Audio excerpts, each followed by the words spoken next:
So the youth society today is, as I said, it has gone wild. And with me today, I have two youth leaders from the church. Elias Knutson from Victory Mission Church, and we welcome back Cayman Rugu from Smyrna International Church. These two are very responsible, prominent youth leaders in Gothenburg. They have a passion for Christ. They have a passion for the youth to be saved. They have a passion in their roles as leaders to obviously have an example, to be a positive example for the youth to follow. Today I want to focus on what can the youth do? What can our youth leaders do to create a positive change in the youth in society? Elias, I'll bring you in. Oh, thank you. Thank you for inviting me. Well, just speaking from experience, speaking from my own personal background and from my short period of time in ministry, I'll have to say, to be there's a word on the street going on, keeping it real, and that's one of my core guidelines, to keep it real, because we're also fighting it within the church, apart from the outside threats, as you mentioned, drugs and violence, and we're also actually fighting religion from within the church. And growing up in a Christian family, studying, trying to spot the differences between who's better, the Catholics or the Protestants and everything, you start dividing it up, and it gets too messy because it becomes a head game instead of a heart issue. Yes. So what actually got me was just pure God experience. Amen. When Jesus just reached into my life and pulled me out from the situation that I was in. And that's something that I'm trying to cling to, that I'm trying to keep a hold to, not to teach my main aim, although it's a positive side effect, is not to keep the kids away from drugs or anything, it's to keep them into Jesus. Amen. Amen. And when you get Jesus in the kids' lives, everything else will follow. That's right. So That's my main ambition, and that's also where I think the key focus should be, and the main battle is to give them, to keep it real, hardcore, boiled down. Yes, Jesus. yes, absolutely. Yes, I mean, I agree. I mean, obviously, we're talking about living by the word of God. I mean, you hear so many preachers, they say, we're keeping it real. Yeah. But I mean, it doesn't get any more real than this. Yeah. You know? And if you're not preaching from this, then you're not real enough. No. You know? No. So, I mean, Kate, let me bring you into that question there.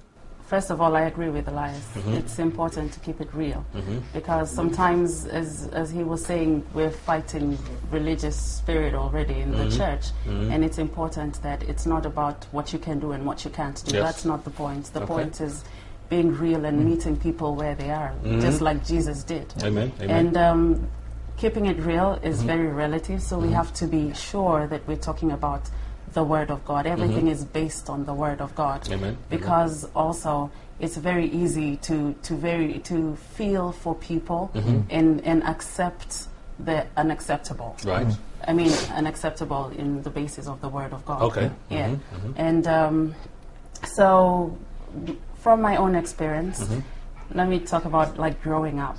Yeah. What actually kept me, or what has brought me this far, is the point of the youth leaders and the leaders in my church always brought the young people together, right, and would talk about situations that we were going through. So it wasn't something that was abstract, it was reality. Right. And then there was also, the world offers a lot, and the church, from back where I'm from, there's always something real and fun and exciting in the body of Christ as well, where the leaders would bring in maybe it's movies or whatever it would be. Okay. It would be relevant to the generations, to the people that they were talking to, which was us. Right. And I find that made us feel at home and Okay. at rest. Okay. And as Elias was saying, it's all about getting the reality of having an intimacy with Jesus.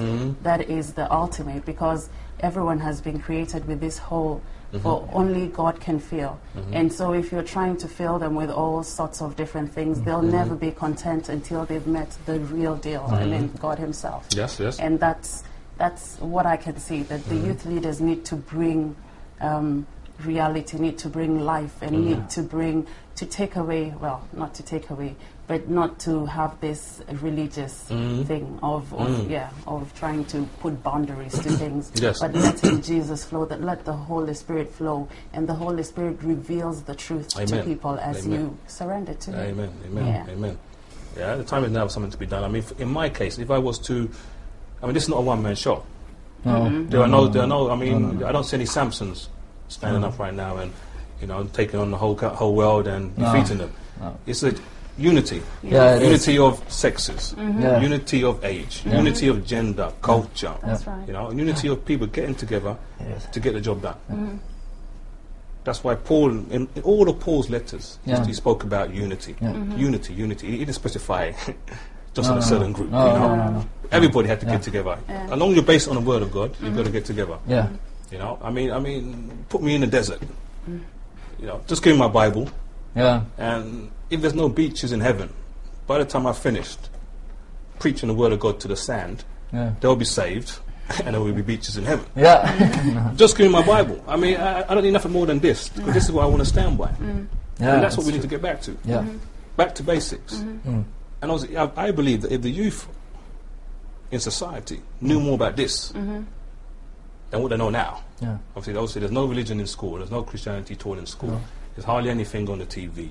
I mean, everything is like just so dominated by the wrong stuff, Yeah. the negative stuff. Yeah. If they knew more about this, the Word of God, and the power Yeah, that the lies power. in the Word of God, Yeah. they wouldn't need other stuff. No. No. I mean, I've for been sure. there. I've been there.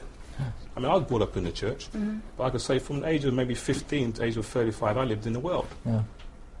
Lived in the world, lost in the world. But I knew what my source was eventually. Yeah. Yeah. But for these guys, maybe they don't know that. No. You see what I mean? It's So no, it's true. I just see that you guys have a big responsibility to get this message out to the youth. That's true. I mean, I don't know programs now. I mean, I don't know like strategies that you guys have in mind, that where you guys can get together, the youth leaders of Gothenburg get together, do rallies in town, or concerts, or dramas, or attract your own age group in. You know, people from your cliche, your society, Yeah. your fellowship, your No, I community. think I think it's starting to grow. It's Yeah. starting to come to life. Organization or groups meeting, as you mentioned, but there hasn't been. Okay. Maybe there's been intertwined working, on occasion. Okay, you know, all right. skiing trip or, Right. or Right. pep rally or Right. movie night or Right, right, something, right. and you invite, but Mhm. on a long-term scale with a Agenda. goal in mind, Yes. and continuously Yes. working together, united Mhm. towards the same, striving towards the same finish line. I've never heard of Okay, anything. okay. I've never seen. But can you guys be the start of that in 2010? well- Now in 2010. Yeah. And then we say the time is now. Yeah. Yeah. No Well, time at present.